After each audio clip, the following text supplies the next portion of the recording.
Bonjour, je reviens vers vous aujourd'hui avec une nouvelle vidéo sur comment je suis tombée enceinte parce que je ne suis pas tombée enceinte naturellement donc j'ai fait une simulation et je voulais vous expliquer tout ça en détail pour savoir si vous l'êtes ou pas, si vous avez des soucis comme ça et pour avoir des témoignages aussi parce que au moment où j'étais en train de faire toutes ces simulations, etc. Je voulais vraiment trouver quelqu'un ou une vidéo qui parlait de ça, mais j'en avais pas trouvé malheureusement. Et voilà, je me suis dit pourquoi pas en faire une aujourd'hui, donc c'est ce que j'essaye de faire. Donc je vais commencer vite fait avec un résumé, donc en sachant que je suis une jeune femme, hein, je suis en obésité, donc ça n'aide pas aussi. J'étais en obésité au moment enfin, de vouloir avoir un bébé. Donc ça faisait un bon moment qu'on essayait avec mon mari et que ça marchait pas. Après, j'avais un gynéco qui me disait c'est pas grave, essayez, tentez, mais qui ne voulait pas m'aider, hein, pour vous dire, trouver que j'étais trop jeune ou quoi que ce soit. Mais bon, c'est pas. Je lui disais, c'est pas votre boulot de donner des conseils. Donc moi, je veux un bébé, je le veux, mais enfin, je vous demande pas votre avis, je vous demande de m'aider parce que c'est votre boulot et voilà. Du coup, je me suis un peu crêpé le chignon avec. Et je suis partie voir une spécialiste de la fertilité dans la ville. C'est une grande gynéco et spécialiste d'infertilité chez nous. Ici, ouais, je suis en France, hein, on sait jamais. Et bon, si vous voulez son nom, je vous le donne, hein, écrivez-moi en MP, je vous le donnerai, il n'y a pas de problème. Et là, je me suis dit, allez, on tente notre chance, etc. Donc, je suis partie, elle nous a fait plein d'examens, ce que l'autre ne nous avait pas fait, quoi. Plein d'examens, spermogramme, écho, analyse pour moi, pour lui, etc. Et j'avais un souci, donc j'ai été OPK, j'ai des ovaires polykystiques. Et ça depuis toujours, car je n'ai jamais eu de cycle régulier, donc c'est-à-dire que je peux avoir 3 fois par an mes cycles, ou je peux les avoir 2 fois par mois. Ça varie vraiment. Donc voilà, et j'ai commencé une simulation ovarienne donc directement, en sachant que j'étais en obésité. Elle m'avait demandé de perdre du poids un peu, mais je l'avais pas perdu, au contraire j'en avais pris. Donc, mais vu que c'était un premier bébé, elle m'avait dit c'est pas grave, donc voilà, on va tenter. Donc c'est ce qu'on a fait. On a commencé par prendre, j'ai commencé par prendre, et je vous dis ça, ça veut pas dire de faire comme moi, ça dépend, chaque femme n'est pas pareille. Donc on a commencé à prendre du faston, donc pour avoir des fausses règles. Et après j'ai pris du clomide, donc c'est des cachets c'est un médicament pour avoir une stimulation, c'est ça? Oui. Pour stimuler en fait les ovaires et pour avoir des ovules. Donc voilà, c'est ce que j'ai fait. Je l'ai fait pendant un mois. Donc je le prenais du J2 à J6, c'est-à-dire du jour 2 de mon cycle au jour 6. Et donc j'en prenais un par jour et ça ne marchait pas. Donc ça n'a pas marché. Au moment du 14e jour, enfin du 14 jours après, pour voir si j'étais enceinte ou pas. Donc c'était mort. Donc voilà, après j'ai pris la même chose le deuxième mois, mais me doublait à chaque fois la dose. Donc le chlomide, je l'avais en 2 jours, 2 fois par jour. Donc c'est-à-dire je prenais deux comprimés par jour du J2 à J6. Et elle me suivait avec des échos, donc au bout du 12e jour ou du 14e, je m'en souviens plus trop. Ça fait longtemps, désolé. Au bout, je crois, du 14e jour, du 12e, non, je crois que c'est le 12e, elle commence à nous suivre, donc chaque 2 jours à faire une écho et voir comment les ovules augmentent. Donc là, ils augmentaient bien, ils étaient à 17, je crois. Elle m'a fait. Non, ils étaient à 16 ou 17, je ne sais pas, j'en avais peut-être un ou deux. Elle me donnait une injection qui se nomme Ovitrel. qui aide à déclencher l'ovule, donc à faire éclater l'ovule pour que le sperme rentre et fasse un embryon, etc. etc. Donc ça ne marchait pas aussi, donc là c'est le deuxième mois. Troisième mois, pareil, avec 3 comprimés, par contre rien ne change. Et ça n'a pas marché. Au bout du quatrième mois, en fait, je désespérais parce que pendant les 3 mois, à chaque fois, j'ai une prise de sang à faire au moment de, enfin, pour voir si c'est positif ou négatif. À chaque fois, c'était négatif, alors que je me faisais des films. Vous savez, on se fait des films, on se dit ouais, on a les syndromes. euh, voilà, j'ai les hormones qui montent. Enfin, façon de parler, hein. Je suis pas bien, j'ai mal au ventre, j'ai le cœur qui est un peu mal, euh, je sais pas, je suis étourdie, etc. Alors que, enfin, j'avais pas tout ça, je pense, hein. Je pense que c'était psychique. Donc, le fait de se mettre dans la tête que peut-être on est enceinte, on a les syndromes, alors que pas du tout. Donc, voilà, donc à chaque fois c'était une déception et ça me saoulait en fait. C'était simple, ça me saoulait. Donc je sais qu'il y a des femmes qui attendent beaucoup de temps, etc. Mais moi, ça me saoulait. Voilà, ça me saoulait. Ça faisait quand même 2 ans qu'on essayait et qu'on n'y arrivait pas. Donc ça me saoulait vraiment, en sachant que mon mari n'avait pas de soucis. Donc c'était moi et voilà quoi. Ça me saoulait vraiment pour tout vous dire. Mais bon, c'est pas grave, c'est la vie, alhamdoulilah.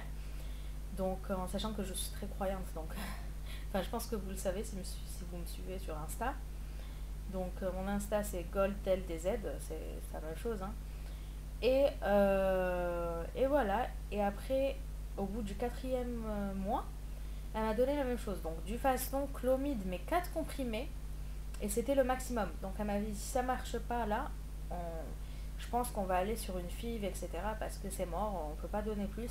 En sachant que le chlomide fait des kystes. J'avais eu des kystes au bout du deuxième mois. C'est très mauvais pour les ovules parce que le kyste mange l'ovule. Donc c'est comme si on fait rien. Donc 4 comprimés avec,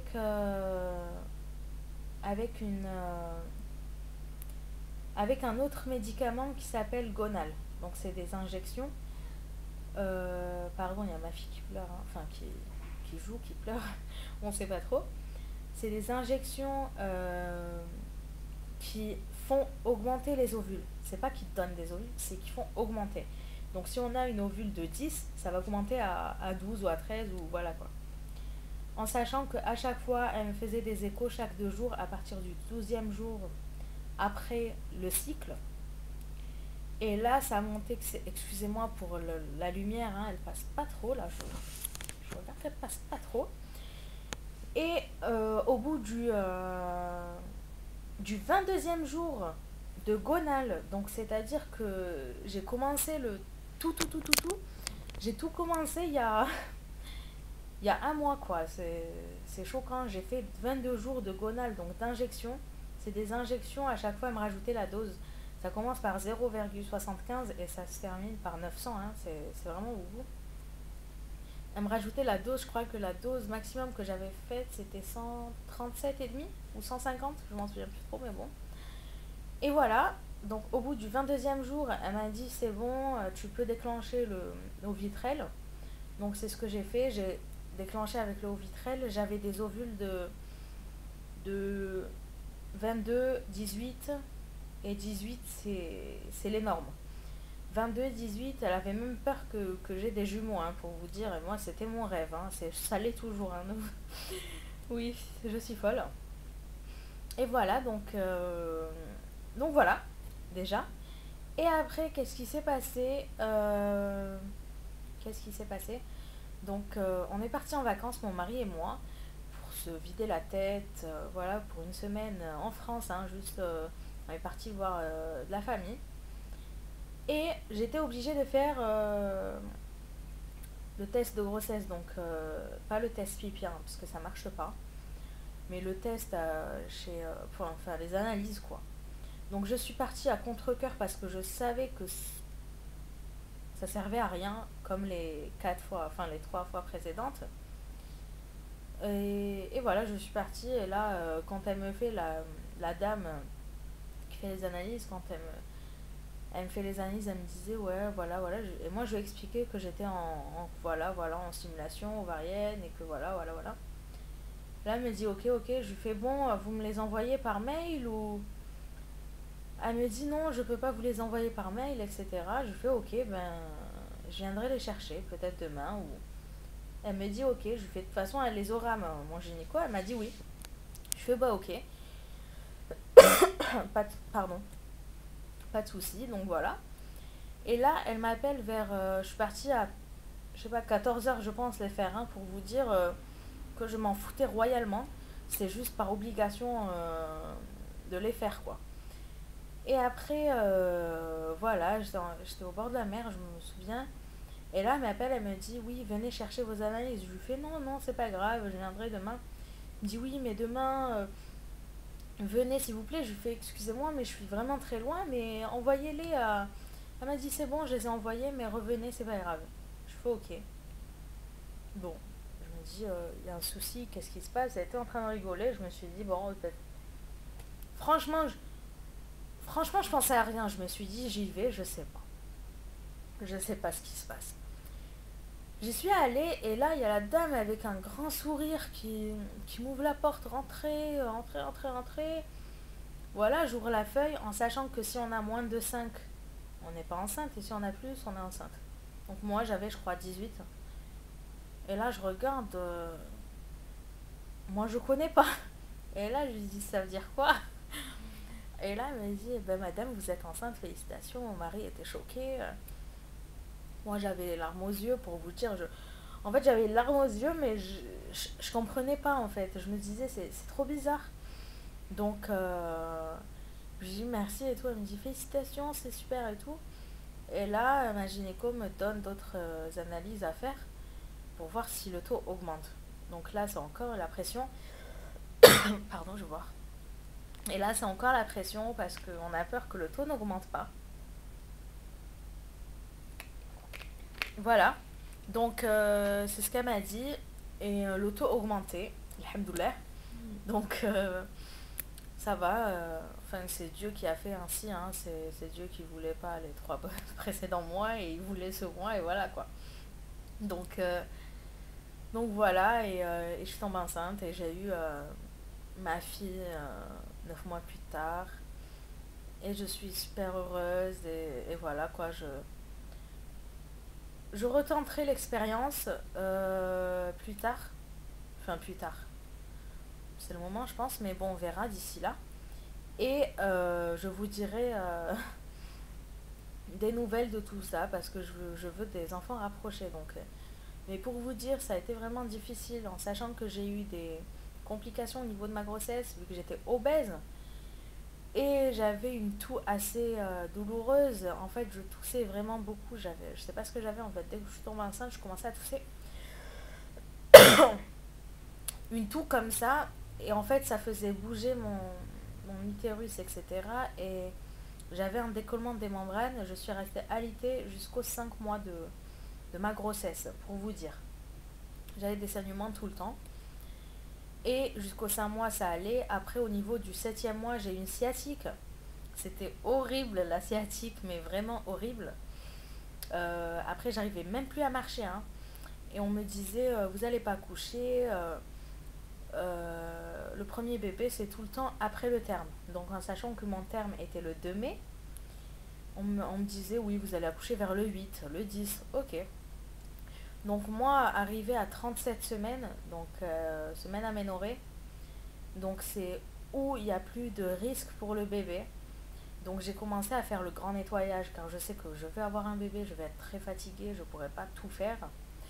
Donc j'ai fait le grand nettoyage, j'ai fait toutes les méthodes pour m'ouvrir en fait, pour ouvrir le col. Donc je faisais du ballon, et on me disait vous avez un col court et le bébé est bas. Mais voilà quoi, pas plus. À 36 plus 6 je crois, ou plus 4 un truc comme ça. Et là je me dis c'est pas grave, allez, on essaye de faire un peu toutes les méthodes. Donc j'ai fait les méthodes du style ménage, etc.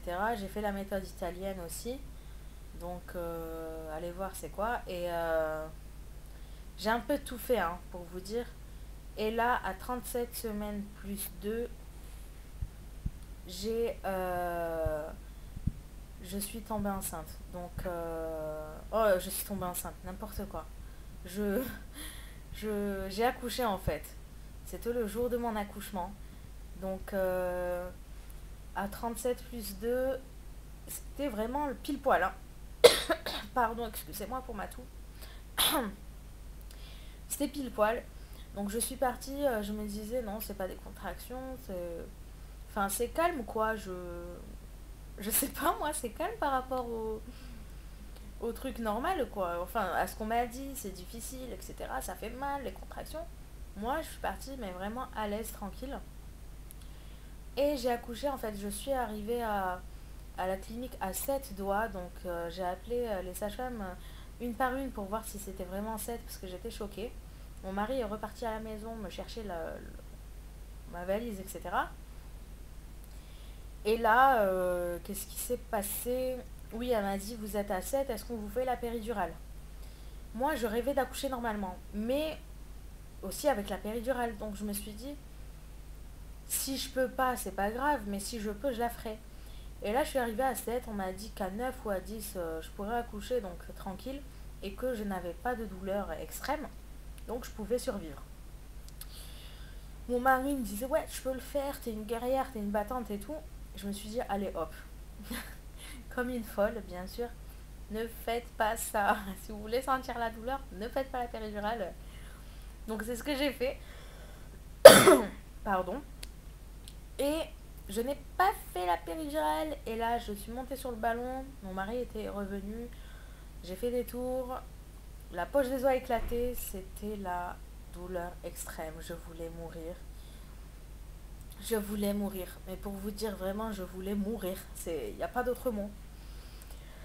Je sentais que j'allais faire caca alors que pas du tout, pardon, c'est vraiment sexy, mais bon. Euh, vraiment, c'était horrible. Vraiment, c'était horrible. Et, et voilà quoi, donc j'ai accouché, je suis arrivée à l'hôpital à 11h moins, 11h moins, 10h30, entre 10h30 et 11h, j'ai accouché à 13h50. Je suis entrée à la salle d'accouchement vers 13h05. J'ai mis une bonne 45 minutes pour accoucher. J'ai eu des points et c'est elle qui m'a coupé, donc j'ai vraiment tout senti pour vous dire.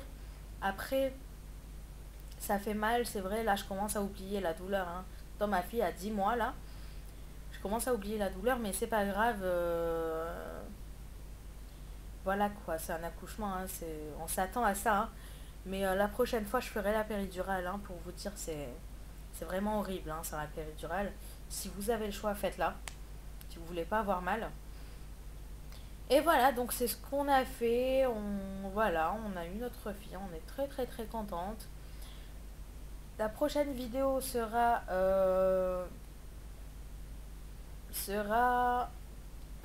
tout ce qu'il faut acheter et ne pas acheter pour un premier bébé, ce que j'ai eu et ce que je n'ai pas eu besoin, donc pour ne pas faire de dépenses inutiles. Donc voilà, ben merci beaucoup de m'avoir écouté. J'espère que ça vous aura aidé et vous aurez eu des idées un peu sur tout ce qui est parcours, ovulation ou voilà quoi, kyste, etc. Et si vous avez des questions, n'hésitez pas à me les poser. Je suis là pour ça, enfin je partage avec vous. Donc voilà quoi. Merci beaucoup.